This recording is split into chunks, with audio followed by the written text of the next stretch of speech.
Oke, teman-teman, ini pembicara berikutnya adalah MH Ainun Najib. Waktu kita cukup banyak sebetulnya, tapi agar supaya efisien, nanti ada banyak pertanyaan dan pembahasan. Saya ingin minta saudara MH untuk bicara dengan cara saksama dan dalam tempo yang singkat-singkatnya itu. Oke, silakan.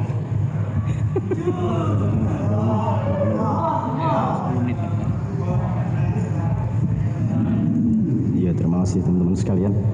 Saya nyesel ini ya, nyesel itu dusel, bukan nyesel. Kalau nyesel menyesal. Dan saya belum bisa menangkap nuansa forum ini karena baru datang, jadi saya mohon maaf kalau saya nanti menjadi pemain yang lucu, justru karena ketidakpahaman saya. Juga karena bicara humor itu saya agak kurang bisa mengambil jarak karena mungkin saya agak cukup terlibat dalam humor, baik dalam keterlibatan tradisi budaya saya di Surabaya, di Jombang. Bagus. Ini Ketua Nahdlatul Humor.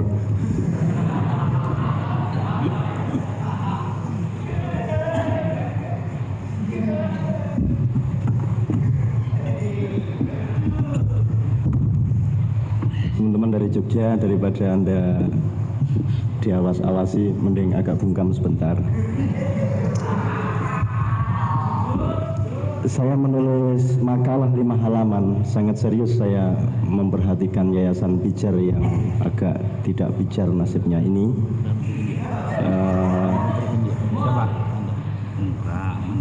Kok berawan temen kone? Meneng dedek borek, kata traktir ya. Saya dapat tugas untuk ngomong tentang plesetan dan sesungguhnya ini sudah lewat waktunya. Plesetan itu sesungguhnya gejala sejak lama karena semua humor itu metodenya selalu plesetan, baik plesetan logika, plesetan asosiasi, plesetan visual, plesetan kata dan seterusnya. Dan yang 2 tahun terakhir ini membengkak atau mempopuler gitu, memasyarakat itu adalah plesetan verbal. Misalnya Anda sudah tahu sendiri dan sudah bisa, misalnya Abdurrahman Wahing pon wage kliwon misalnya, bumbu masak kliwon, atau bumbu penyair bumbu landu paranggi gitu, atau apa dari Sumba Ainun Najib, kasihan nasib rakyat kita Purnamasari, Saridin mbahmu. Itu plesetan. Jadi kita bisa mulai dari Ketua Nahdlatul Ulama yang sekarang akan berubah nama menjadi Nahdlatul Ummah. Jadi NO-nya sudah beda sekarang. Kalau kemarin ngumpulin ulama-ulama karena pusing ngelawan ulama-ulama yang tidak pernah baca Quran, terus yang akan dikumpulkan umat saja. Itu contohnya, dan sesungguhnya itu hanya salah satu jenis plesetan, yaitu plesetan verbal. Selebihnya seluruh humor itu plesetan, meskipun tidak semua plesetan itu humor. Nah, nanti mungkin kalau saya ngelihatnya, mungkin karena saya tidak begitu bisa mengambil jarak dari persoalan humor ini, mungkin di sini saya membacanya melewati 3 kategori. Jadi ada dalam kehidupan itu selalu ada etika, ada saintika, dan ada estetika. Dan humor itu menurut yang bisa saya gagas sampai hari ini itu termasuk dalam estetika. Jadi humor itu bagian dari kesenian. Humor hanya bersungguh-sungguh sebagai dirinya sendiri dalam konteks estetika saja. Tapi kalau di dalam etika dan saintika itu tidak, dia hanya boleh menjadi rumbai atau hiasan. Kalau di dalam etika dan sains atau kebenaran dan kebaikan humor menjadi substansi, maka yang terjadi adalah destruksi. Jadi kalau 4 kali 4 itu ya sama dengan 16, itu tidak boleh diplesetkan. Tidak boleh 4 kali 4 sama dengan terserah petunjuk Bapak Presiden, itu tidak boleh. Itu namanya plesetan etis dan saintis gitu ya, dan seterusnya.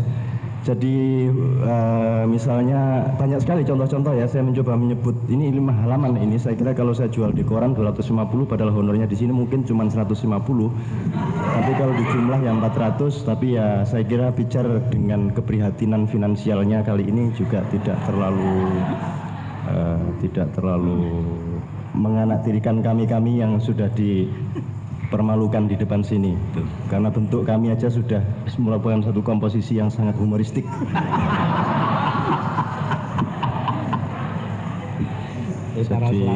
Utara Selatan ya, jadi ya ini humor sakit, humor ganas.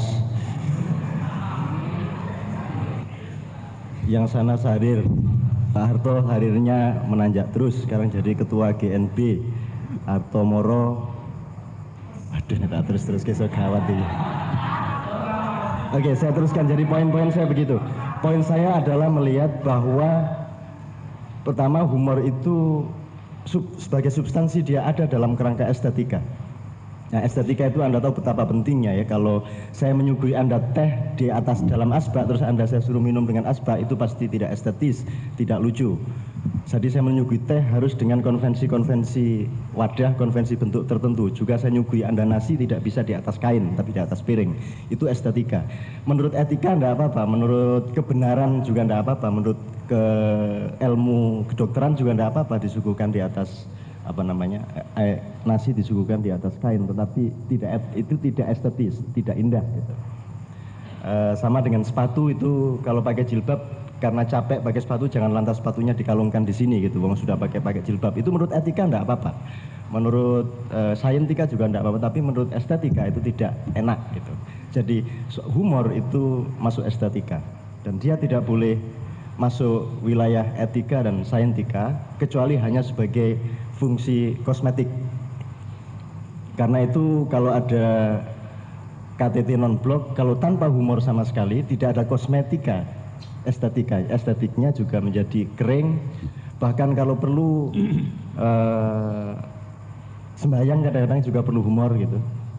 Dalam arti humor-humor yang dengan tingkat konvensi ketuhanan yang tertentu ya. Misalnya orang setingkat sufi kayak Gus Dur itu kalau sembahyang sudah sedemikian akrabnya dengan Tuhan sehingga kukur-kukur itu enggak apa-apa. Kalau kita kan masih takut-takut sama Tuhan, masih kayak bertamu ke tempat Pak Gubernur gitu jadi sopan, kakinya ditekuk baik-baik. Gila-gila, jadi kalau ketuanya seperti itu memang wajar.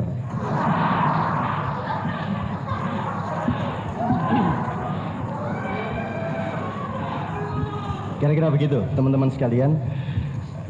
Jadi saya kira intinya adalah bahwa tidak bisa dicampur adukkan. Pancasila tidak boleh dipelesetkan. Pancasila ya Pancasila, ketuhanan yang Maha Esa ya ketuhanan Maha Esa. Kemanusiaan yang adil dan beradab ya kemanusiaan yang beradab, tidak bisa dipelesetkan.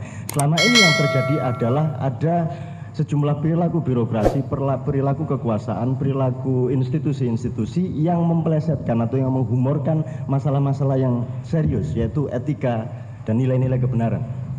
Nah itu saya kira harus kita antisipasi, dan mungkin itu salah satu bentuk dari yang oleh panitia disebut humor dalam kedudukannya sebagai fungsi kritis kesadaran, fungsi kritik kesadaran. Selama ini kan Pancasila dipelesetkan, banyak sekali penyelewengan itu kan kata lain saja dari pelesetan kan begitu. Kalau pelesetan seks itu enak, preset terus itu enak. Tapi kalau pelesetan hukum itu namanya penyelewengan, itu pelanggaran. Kalau pelesetannya menyangkut politik itu berarti korupsi. Menyangkut ekonomi, seharusnya uangnya ke SD Inpres ini 300.000 tapi mereset sedikit ke Pak Camat, ke Dinas P dan K ke sini sehingga akhirnya tinggal 150 misalnya. Itu adalah pelesetan yang tidak pada tempatnya. Pelesetan dan humor hanya boleh dilakukan dalam konteks dan substansi estetika. Kalau dalam estetika, pelesetan itu wajib hukumnya atau paling tidak sunat muakkad. Maksud saya kalau inovasi estetika, inovasi kesenian tidak memakai pelesetan, maka dia akan kehilangan ghirrahnya, dia akan kehilangan daya kreatifnya. Seperti Anda mengenal dalam seni rupa ada surrealisme atau ada abstrak ekspresionisme, itu semua pelesetan. Seni rupa yang tidak pelesetan naturalis atau realis itu tidak pelesetan, itu persis seperti bentuk-bentuk fisik apa adanya. Tapi kalau sudah mulai figuratif, kalau sudah mulai kubisme, apalagi kalau sudah surrealisme, itu semua pelesetan. Anda tahu lukisannya si siapa Salvador Dali yang juga agak sinting, itu semua lukisannya pelesetan. Jam yang mestinya menurut kebenaran fisika tidak bisa, logam itu tidak bisa meleleh kecuali dalam suhu tertentu, oleh beliau dilelehkan gitu. Jadi kalau dalam estetika pelesetan itu memang sangat diperlukan gitu. Tapi kalau di dalam etika tidak boleh. Kalau hidung segini tidak boleh dipanjang-panjangkan, kepala tidak boleh dibesar-besarkan, hutang tidak boleh diminim-minimkan. Kata-kata hutang tidak boleh diganti dengan kata bantuan, itu pelesetan yang berbahaya. Utang ya utang mulai, kalian ngomong. Utang kadek bantuan utang ya utang lho, wis akan reken gitu loh. Yang jelas, nah eufemisme dalam bahasa Indonesia itu adalah pelesetan yang juga bisa kadang-kadang bisa menghibur hati, tetapi juga sangat berbahaya. Karena eufemisme itu mengkamuflase pengetahuan kita dari realitas gitu. Jadi kalau dulu pelacur, sekarang pelacur tidak ada, sudah menjadi tuna susila. Sekarang wanita tuna susila di Jawa Timur sudah tidak ada, diganti menjadi wanita idaman. Wanita harapan. Lu ya apa rene pelacur wanita harapan niku? Anak saya mau saya sebut wanita harapan tidak bisa lagi, karena begitu disebut wanita harapan atas usul Gubernur Sularso, dia diasosiasikan orang sebagai pelacur. Itu. Jadi ini eufemisme ini gawat memang. Jadi saya kira kita harus mengantisipasi soal ini. Saya memberi metafor-metafor kalau misalnya gini, humor itu sangat serius sebagai dan di dalam dirinya sendiri. Ini saya serampangan aja saya sebut. Jika humor diterapkan sebagai prinsip dalam kebenaran ilmu, tata negara, peribadatan, pergaulan rakyat negara, manusia, Tuhan dan seterusnya, ia merusak. Dia seperti melipat kaca gitu. Jadi kalau kaca itu nggak bisa dilipat, itu jangan dilipat. Itu adalah Anda menerapkan satu prinsip tidak pada tempatnya. Fakta kehidupan, realitas manusia, kenyataan sejarah bisa dihumorkan, tapi dia bukan humor. Kita orang Jawa terutama, atau mungkin orang Melayu, orang Indonesia pada umumnya memang hanya punya sisa kemampuan untuk being resistant culturally itu dengan metode humor. Orang naik becak terus becaknya gelundung karena diserempet bis gelundung nang kali itu, wah anak becak kecemplung kali, guyu tambahan. Ana wong bapak bunda datang guyu kabeh. Gitu ya. Kita sudah menertawakan apa saja gitu. Kita sudah sampai ke pasca tragedi gitu, sehingga kita sudah over tragic ya, sudah tidak, produk atau ekspresinya sudah bukan air mata lagi tetapi tertawa gitu loh. Kan orang sangat bahagia dan orang sangat sedih itu sama ekspresinya, nangis. Gitu. Sangat melarat dan sangat kaya sama ekspresinya, gendeng. Saya kira begitu. Kemudian saya teruskan karena waktunya sangat sedikit, saya loncat-loncati. Yang menjadi pertanyaan dari penyelenggara adalah apakah humor ini, pertama, apakah dia di samping dia merupakan metode resistensi kultural, apakah dia tidak terancam untuk terpleset menjadi hanya eskapisme kultural gitu ya, eskapisme psikis gitu. Saya hanya bisa menyimpulkan dalam soal ini, sebenarnya kalau bisa sih itu jangan hanya menjadi pelarian psikis. Kalau bisa sih dia didaya gunakan untuk perubahan-perubahan, untuk untuk pembangunan kepribadian dan seterusnya ya. Tetapi kalau memang humor hanya tersisa sebagai hanya tersisa dalam fungsinya sebagai pelarian psikis saja ya sudah lumayan gitu loh. Ya sudah tidak apa-apa lah, rakyat itu jangan dimarahi terus. Wis melarat, ganti duit, diuber-uber koramil, jika oleh pelarian-pelarian gitu loh. Kan keterlaluan nih kecendekiawan ini. Kata Mokhtar Lubis sudah malas-malas, kata Pak Harto kurang berpartisipasi dalam pembangunan. Wong rakyat yang punya pembangunan kok suruh berpartisipasi. Terus kata cendekiawan, kamu ini hanya pelarian-pelarian gitu. Mbok sudah tidak apa-apa lah, habis mereka mau lari kemana? Kalau mereka punya problem sekarang kayak entah penggusuran, entah pembebasan tanah, entah apa, mereka mau lari kemana? Mau ke Yayasan Alogita juga tidak ada dana untuk itu. Mau lari ke ulama juga nanti dituduh sempalan. Mau lari ke Gus Dur sudah terlalu banyak persoalan. Apalagi sekarang dia punya keintiman baru dengan Bosnia. Hitung-hitung mungkin mau mendirikan cabang NU di sana, siapa tahu ya. Gimana dek ini gak payu-payu ya wis lah melayu nang Bosnia sapa iso ayu gitu kira-kira. Soalnya rakyat kita ini mau mengeluh itu nggak jelas mau kemana. Kalau mau ke Pak Camat malah dimaki-maki, ke Koramil malah dicurigai, ke Pak Polisi malah diuber-uber, ke ulama juga nggak diperhatikan, ke LBH juga LBH itu kalah terus. Terus ke LSM nggak ada budget untuk itu. Kemana mereka pergi? Ya sudah, ke Tuhan susah ngomong-ngomongnya sama Tuhan. Bahasanya nggak jelas, bisu terus, sudah istikharah berkali-kali nggak dijawab-jawab. Sama malaikat lebih abstrak lagi. Jadi ya sudahlah, kalau mereka kemudian bisa menetralisir, bisa mengeliminir penderitaan mereka melalui humor, ya saya pakai coro Jawa, ya sudahlah, syukurlah daripada tidak sama sekali. Tapi saya bukan tidak menghormati dan menghargai inisiatif-inisiatif agar humor bisa kita fungsikan, kita daya gunakan untuk mengolah bagian-bagian tertentu dari perubahan sosial. Jadi misalnya bagaimana pemfungsian humor melalui media-media komunikasi. Bukan hanya bagaimana pelawak bisa, misalnya pelawak tidak hanya mengungkapkan pesanan Departemen Penerangan, tapi juga mengungkapkan pesanan pijar. Pesanannya Bang Jil, pesanannya Gus Dur gitu. Asmuni itu kadang-kadang diam-diam itu mengeluarkan pesanannya Gus Dur, wong iku tonggo. Yang janjane ya padha wong loro iku. Asmuni itu kan cuma 1 kilometer dari tempat Gus Dur itu rumahnya aslinya sana itu. Iya, di Ndiwe itu, dan mereka sesungguhnya itu sama-sama kiai, cuma yang satu kesasar ke Ludruk, yang satu kesasar ke NU. Sebenarnya terbalik itu. Mestinya Ludruk itu Gus Dur, Asmuni itu kiai.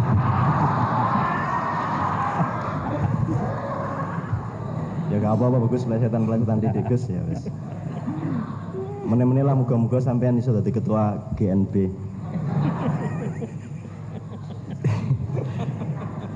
Jadi begitu, mudah-mudahan bisa. Saya dari dulu membayangkan teman-teman bisa menyelenggarakan misalnya malam anekdot gitu ya. Puisi sudah konotatif ya, secara politik sudah sangat konotatif dan sangat sensitif untuk dicurigai. Kesenian tradisi juga sudah tidak efektif lagi karena sudah diplesetkan fungsinya. Seperti Anda tahu misalnya yang pernah kita diskusikan di ruangan ini tentang Punokawan di TV itu ya, Gegareng Semar Bagong Petro, itu kan dia sangat diplesetkan, bahkan dibalik dari hakikat filosofisnya. Tidak ada ceritanya Semar itu menyuarakan Bendoronya, tapi Semar selalu menyuarakan apa-apa dari kampungnya ke Bendoronya. Tapi kalau Semar di TVRI kan Semar yang terbalik. Jadi itu sesungguhnya adalah plesetan Semar yang besar-besaran, dan itu merupakan ancaman besar bagi kesehatan budaya di Indonesia. Tetapi teman-teman sekalian, betapapun kita punya pretensi untuk, terakhir sekali ya, betapapun punya pretensi untuk memfungsikan humor, tetapi saya kira kita jangan terlalu jangan terlalu nafsu gitu ya. Teman-teman mahasiswa itu seringkali terlalu bernafsu dalam arti begini, ono opoe ada apa saja ingin dimanfaatkan untuk kepentingan baik sih maunya, kepentingan perubahan. Ada orang sakti, ada mau dimanfaatkan, ada dukun mau dimanfaatkan, akhirnya sama saja dengan pemerintah gitu loh.